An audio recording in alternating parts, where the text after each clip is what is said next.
As the world celebrates the 40th anniversary of Live Aid, there's an Aussie chapter of this story you may not have heard. Before Live Aid, there was Bill, an unassuming furniture retailer from Melbourne. Just a regular bloke with a big dream, who helped inspire one of the greatest events in music history. This is the first time anything like this has ever happened in the world. Well, I could be wrong, you could be right. Could I write him a cheque for $1 million? How could I do it? And you're an ideas man, Bill. You dream big. What started out as a brainchild for Bill Gordon ended in a fantastic concert. It was ridiculous how they just kept giving and giving. You showed the world it could be done. Damn right, yeah. As the sun sets over Melbourne, a new dawn begins. And all those people that you can see now are sitting waiting for the biggest show in the Southern Hemisphere. January 28, 1985, 6 months before Live Aid.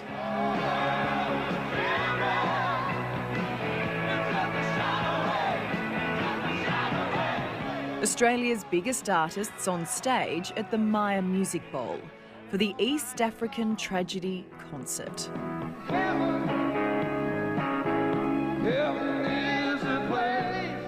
Raising money for famine relief in Ethiopia, it's the first event of its kind. Especially to Bill Gordon, I'd like to give a special thanks for coming up with the idea. How about a big cheer for Bill and everybody else?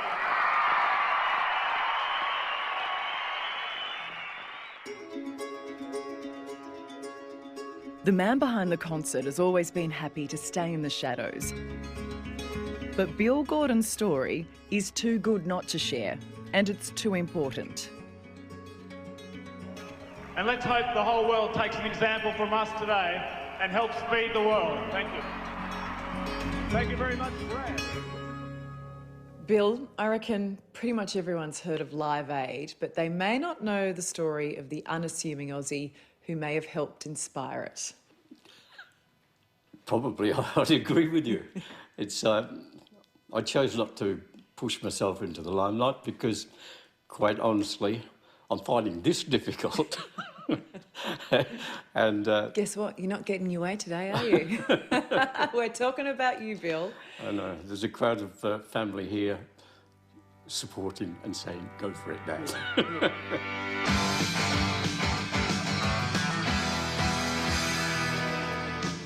The story begins in Melbourne in late 1984.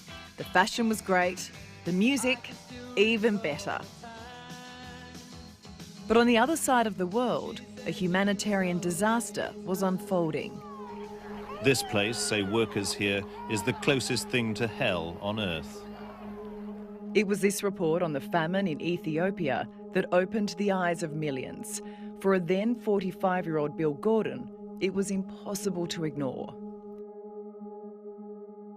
I'd never seen anything like it. It was, I was sitting down one night, decided that I would have a try at writing a cheque for $1 million. And I thought, concert. And I got cracking on it. You didn't have $1 million just sitting in your bank account? Oh, crikey, no idea. Bill ran a furniture shop in Melbourne's outer suburbs. He wasn't the kind of guy you'd expect to organise a rock concert, but he had some contacts in his back pocket. His first call, John Farnham's manager, Glenn Wheatley. Farnsey was locked in on the spot. So with something like this, you need the big names, and you'd worked a bit in entertainment before, but not Very the big low-key. time. Yeah.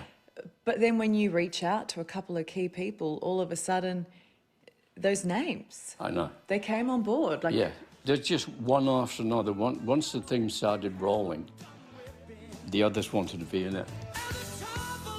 Michael Gudinski from Mushroom Records threw his support and his musicians behind the idea, as did concert promoter Zev Isaac, who played a huge role in turning Bill's dream into a reality. A lot of people went to great lengths. It was a dizzy time. 4 months before, I'd been sitting in a chair, selling fabrics for curtains and selling lounge suites. In just a few days, dozens of Australia's top musicians were in, from bands like In Excess, Mental as Anything, Icehouse and Australian Crawl. For more star power, Bill was told to get in touch with Bob Geldof, who had just written Do They Know It's Christmas with musician Midge Ure.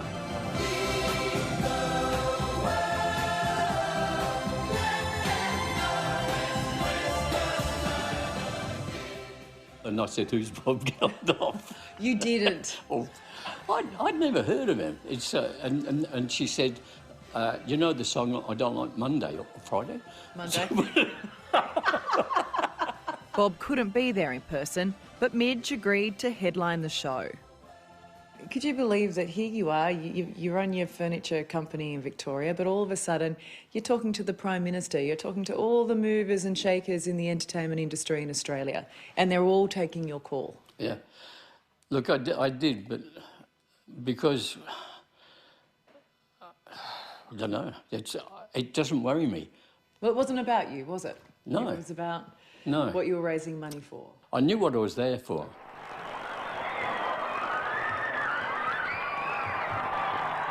The money you are contributing tonight is to enable the Red Cross to continue its emergency relief effort in drought-stricken Africa. After a wild few weeks, it was time to go.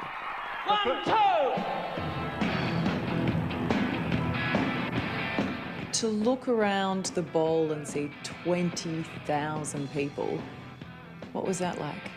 I don't, no words.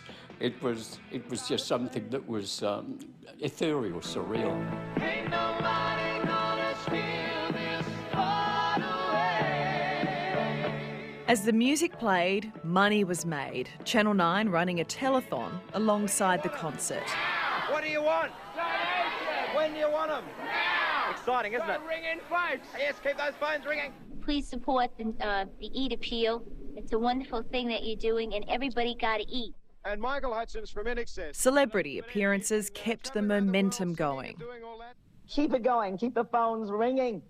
And really do try to give something, not just in monetary terms, but give something of yourself. It was, really absolutely colossal.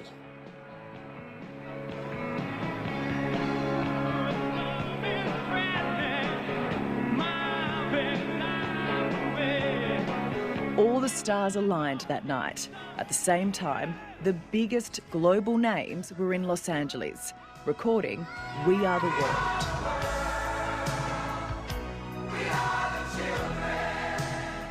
I know you described that as a cosmic gift, that it was happening all at the same time. Yeah, it was. My wife always tells me, you made a great record, but it's only a record. It's not a cure for cancer. Some of the stars from We Are the World, they were all appeared on the show. It boosted the amount of money that was flowing.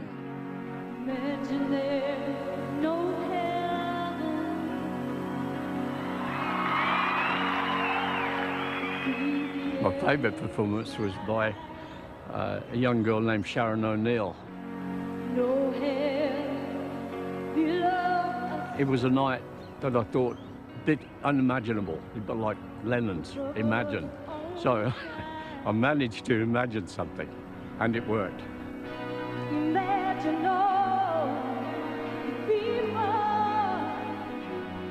How much did you raise?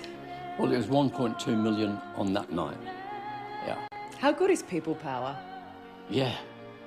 Yeah, done right. And the world will be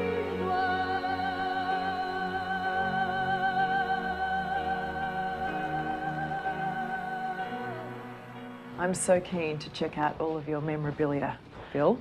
I'm immediately drawn to this one over here, the most impressive lineup of Australian talent ever assembled. It was the first poster for the Eat concert. Back when a concert ticket cost you $11. $11. What is it now? A lot more than that, Yeah, Bill. I know. And then my eyes have just been drawn up here. A personal message from Bob Geldof. It says, Bill, to Bill without whom, God bless your heart. Love and endless thanks. BG. Bob Geldof. Yeah. I mean, you think about it, right? Had it not been for EAT, for the Aussie concert you did, there's a very good chance Live Aid wouldn't have happened. It's a possibility. After the success of the EAT concert, Bill didn't wipe his hands and walk away. He had more work to do. Even after the EAT concert, people were still giving. And I thought, well, how much longer? And started throwing around these ideas of what could we do, and why not do a global concert? The idea started taking shape on the back of a napkin. These sketches showing Bill's next dream, a concert marathon televised worldwide. We had it in LA, in London, and in Sydney, and a big 8 hours in between each place. That way we could do a 24-hour concert. He ran the idea past Bob Geldof. Geldof said, yeah, we're already on it. We've been working on it really since before the EAT concert.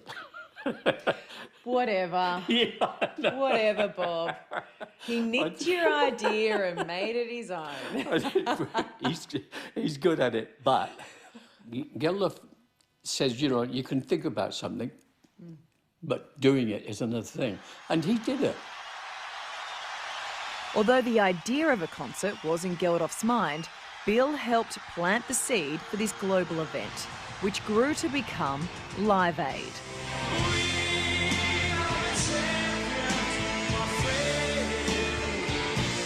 Hours before Queen belted it out in London,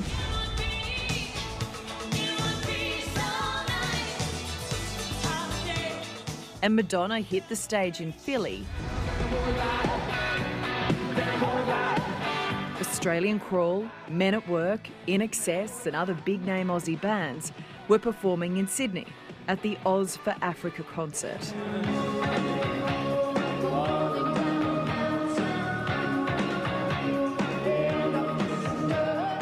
Australia's contribution to Live Aid, raising $8 million.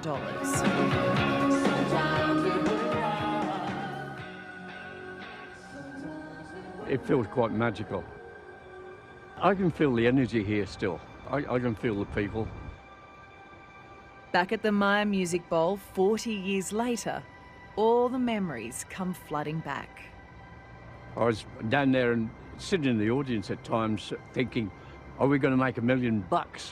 You know, am I going to achieve that? He did achieve that, and more. But Bill wants you to know this story isn't about him. It's about the army of volunteers who came together to make it happen. Are you proud of what you've achieved? I don't know why I get emotional about that. I mean, it's ridiculous, but I'm proud of what was achieved, and I'm proud I was part of it. Will this last forever, or is this the time to help those who are suffering? At the time of the concert, you described yourself as just an ordinary man. But can I say, for an ordinary man, Bill, you did an extraordinary thing. Thanks.